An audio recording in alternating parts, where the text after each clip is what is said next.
Stories, Fables, Ghostly Tales.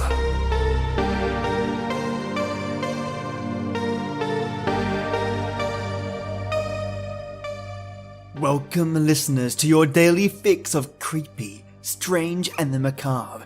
Yes, today, you lovely ghouls, I have for you a creepypasta titled Eyes. And that's all I will share.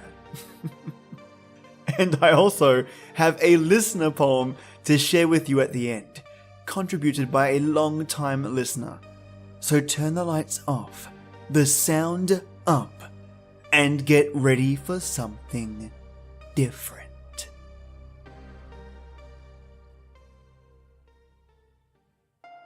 I've always had a thing about eyes. I mean, yeah, we all have them, and some of them are super pretty, but that's not what I mean. I mean eye stuff. Things happening to or wrong with eyes really creep me out. It started when I was a kid and I kept having a reoccurring nightmare about my brother poking his eye out with a stick. This never happened in real life, of course, but in my dreams it was clear, bloody, and in super slow motion. Have you ever watched a late 70s or early 80s soap opera when a character remembers something, or is dreaming and suddenly the edges and corners of the television screen get all fuzzy? Well, in my dream, that's how I see it. It's all fuzzy around the edges, but what's happening center screen is terribly, awfully clear. My little brother is laughing like a lunatic, and I can only see the back of his head. I know we've been out in the yard playing, but his laugh is unsettling. He's waving a stick around and laughing. He's wearing a striped shirt and blue jean overalls. It's all very clear. And then he turns around and, still laughing, I see he's gouged out his eye with a stick. There's blood dripping down his cheeks, and he's just laughing and laughing. It's so awful I wake up immediately. And now, as a full-grown adult, I still occasionally have this dream, and it remains unchanged and no less scary. When I was 19, I had an infection of the vitreous inside my eye. At first, the doctor thought it was simply another case of conjunctivitis, more popularly known as pink eye. But after treating me for pink eye, it got worse rather than better. I was taken to an eye specialist who diagnosed it, some ultra-long medical term I don't remember, and finally got me on the right medication. I spent 3 months visiting that eye specialist every other day, and before it was over, I'd lost 70% of my vision in my right eye, and my left eye was beginning to follow suit. The doctor was afraid I was going blind. Needless to say, it was a frightening time for me. When we'd finally beaten the infection, my vision began to return on its own. It was slow, but it was what we were hoping for. However, I'd been left with a lifelong ultra-sensitivity to light. At first, the doctor gave me these awful blue-tinted glasses, which I was to wear all the time, inside and out. They were supposed to filter certain types of light to help my eyes continue to heal. Mostly, they were just annoying. At that time, it was the early 90s and blue sunglasses were a thing. I remember being regularly annoyed at having to explain I was not wearing them as a fashion statement. To this day, I wear sunglasses most of the time, sometimes even inside. If I don't wear them, it feels like an ice pick being jabbed into my eyes. Lovely thought, eh? A few months ago, I wound up with a legitimate case of conjunctivitis. It was pretty normal, truthfully, as the usual goop they prescribed to treat pink eye seemed to work like a charm. But after a couple of weeks, I began to see things. Let me explain. The doctor I saw, the one who examined my eyes and prescribed the goop, was a very short, very bald, very rotund man with small beetle-like eyes behind thick, wire-rimmed glasses. He was nice enough, and I didn't feel uncomfortable during the exam. I knew what was wrong with me when I went in, so the diagnosis was unsurprising. and the prescription was what I expected. I followed directions, used the sticky goop as it was prescribed, and went about my business. I got better. The itchy red dry eyes went away, replaced by clear, moist, normal eyes. I was glad of this. Pink eye is no fun. And then I forgot about it. But shortly after this, however, I was sitting in a work meeting and happened to glance across the table at the guy sitting just opposite to me. To my utter horror, his eyes were missing. Totally gone! Black, gaping holes where his eyes should be, and blood dripping thickly down his cheeks. He acted as if he had no idea, moving his head as if he were actively watching the meeting participants and following their conversations. I squeezed my eyes shut, feeling my heart race and my stomach roll. But when I opened my eyes, the man across from me looked right at me and winked, with his perfectly normal, perfectly intact, clear, blue eyes. Was I hallucinating? We finished the meeting with no further incidents, and I went back to my office, shaken and confused, but nothing more. Over the next few weeks, this happened over and over again. I'd look at someone and see them with missing eyes, black empty sockets and bloody cheeks, only to squeeze my own eyes closed and, upon opening them again, find the person's eyes exactly where they should be. And not only was it happening over and over, it started to happen with more frequency. The time between incidents, because that's what I started to call the hallucinations, incidents, became shorter and shorter. I went back to the doctor. I expected to see the same short, fat, bald man I'd seen before, but this time, a tall blonde woman came in and introduced herself as Dr. Taylor. She wore a giant smile, showing perfectly straight white teeth. Her eyes were a dark, steely grey, and she was as pleasant as can be. I explained the incidents, beginning with my last visit due to the pink eye, and ended with, and now, here I am again, trying to figure out what's happening. At first, she just watched me with patience and interest, but when I was done, she looked alarmed and concerned. "Who did you see the last time you were here?" she asked me. "I'm sorry, I don't remember his name," I said apologetically, "but I described him in detail." She said. "He doesn't sound like one of ours." She patted my knee and said, "Hang tight, I'll be right back." Then she rose, gracefully, and left the room. A few minutes later she returned, her face a complete mask. Behind her entered another doctor. "Thank you for waiting. This is my colleague, Dr. Sample. I've asked him to sit in on this. You're okay with that, right?" "Yes, of course," I said, while he stood, arms crossed, leaning against the backside of the door.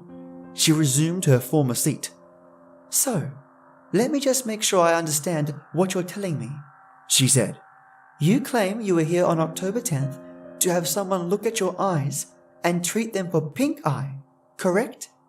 "Yes," I said, wondering why she used the word claim in her question.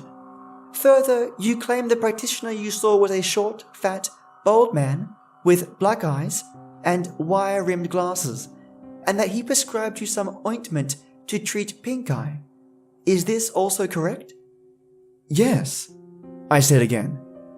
"And you also claim that, in the time between your last visit and this visit today, you've been having hallucinations of people with missing eyes, correct?"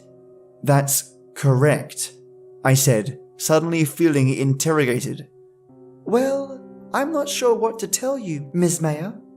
To start with, we have no record of your visit here on October 10th. Secondly, we do not employ a doctor fitting your description. And finally, we believe your hallucinations have nothing to do with your eyes, but rather, and most likely, it's a neurological issue. We'd be happy to refer you to a neurologist if you'd like." "But I was here," I cried, confused. "I was here, and I saw the doctor, and he gave me stuff for my eyes. Don't you have video or something? Maybe you replaced my records." "I'm sorry, Miss Mayer. There's nothing to be found. We have no record of your visit. Our security tapes are recycled every third day. Would you like a referral to see a neurologist?"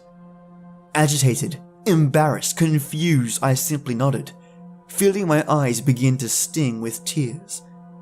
Dr. Sample, who'd until this time had been simply observing, said, "I'll get that started, Dr. Taylor," and silently exited the room. Dr. Taylor looked at me, not with the sympathy I needed, but with disdain. I felt very small and very confused. She did not say one word to me while we waited for Dr. Sample to return with the paperwork for the neurologist. When he did, he handed me the packet saying, "Dr. Morrow is excellent and is expecting you tomorrow at 8 o'clock. We've already made the appointment for you." With that, both he and Dr. Taylor excused themselves, and I was left to wonder if I was allowed to go. I didn't sleep much that night. The nightmare of my brother with missing eyes was back, but now behind him each person I'd seen with missing eyes in the past few weeks was appearing one by one. Each of them laughing like they were having the greatest time in the world. The laughter, along with the endless empty eye sockets, was more than I could take. I finally came fully awake at 3 o'clock in the morning, knowing I would not sleep again that night. I am not sure how to tell you about the next sequence of events, but ultimately, I have been admitted involuntarily, mind you, to a psychiatric hospital. The neurologist found nothing either. Of course, unfortunately after that visit, everyone I saw, every single person, was missing their eyes. I began raving, not sleeping, not eating. I became somewhat of a hermit, not wanting to leave my house for fear of seeing the eyeless people. I watched a lot of television, but then the people on television began to be eyeless too. Everywhere I went, everyone I saw had gaping holes in their heads and blood dripping down their cheeks. And they seemed happy about it, going about their normal lives as if nothing was wrong. One day, I risked leaving my apartment. I was acting crazy. I knew I was acting crazy. Maybe if I forced myself to face the fear, I'd overcome it, and everything would go back to normal. But when I got down to the street, I saw only eyeless people everywhere going about their business. I was frantic, my head whipped left and right. I tried to force myself to look, really look past the horror to the truth. They had eyes, damn it. I knew they had to have eyes, but no matter how much I tried, I could not see past the hallucination. Finally, overcome with fear, I grabbed a man by the lapels of his suit jacket and shook him violently. "Don't you understand?" I screamed at him. "Don't you understand what's happening?" "Miss," he said as his eyeless head turned in my direction. Are you alright? Do you need help? Where are your eyes?" I screamed at him, crying now. "Where's everyone's eyes?" I melted down right there in front of a gathering crowd of people with no eyes, staring, unseeing at me as I wept, leaning against the concrete of a building. "Eyes! You all of you! You have no eyes! Why don't you have eyes?" What happened next is a blur. There was an ambulance, a couple of eyeless EMTs, and some thick leather restraints. The next thing I know, I am waking up in St. Angela's Psychiatric Hospital. And all the nurses, patients, doctors, visitors, even the therapy animals, all without eyes. I don't sleep anymore. All credit to this creepy story goes to Jennifer Shell. As promised, before I finish off today's episode, I want to read out to you a poem that was sent directly to me by Doug, also known as Gorilla, a long-time listener of the podcast, who, after hearing my poem episode, wanted to contribute this poem written by his father whilst he served in Vietnam. The title of this poem is Carnivorous. He quickly moves past grasses tall, on springy claw-toed feet. He stops and stares with beady eyes for unsuspecting, helpless meat. His chest is tinted ruby rust, as stained from gory meals. A highly practiced predator, he spots his prey, then wheels, and springs in one unnerving thrust with more that grasps his prey, and holding high this squirming prize, the robin flies away. By Douglas Monty Martin. Thank you so much, Doug, for sending this poem in. I loved it. Super punchy and straight to the point. And just proves yet again how awesomely talented my listeners and their family are. Creativity seems to run in your genes, Doug. Just brilliant. Now, make sure you double check everyone's eyes, folks, after this creepypasta. This reminds me of those old school stories, a little goosebump-esque in nature, or perhaps Tales from the Crypt sort of style. Something seemingly normal and average gets flipped on its head and becomes something far more serious. Eyes is one such story, and I hope you enjoyed it. Tomorrow, lovely listeners, I am going to do a lights out or quiet please, and we'll be hand-picking and mastering one just for you.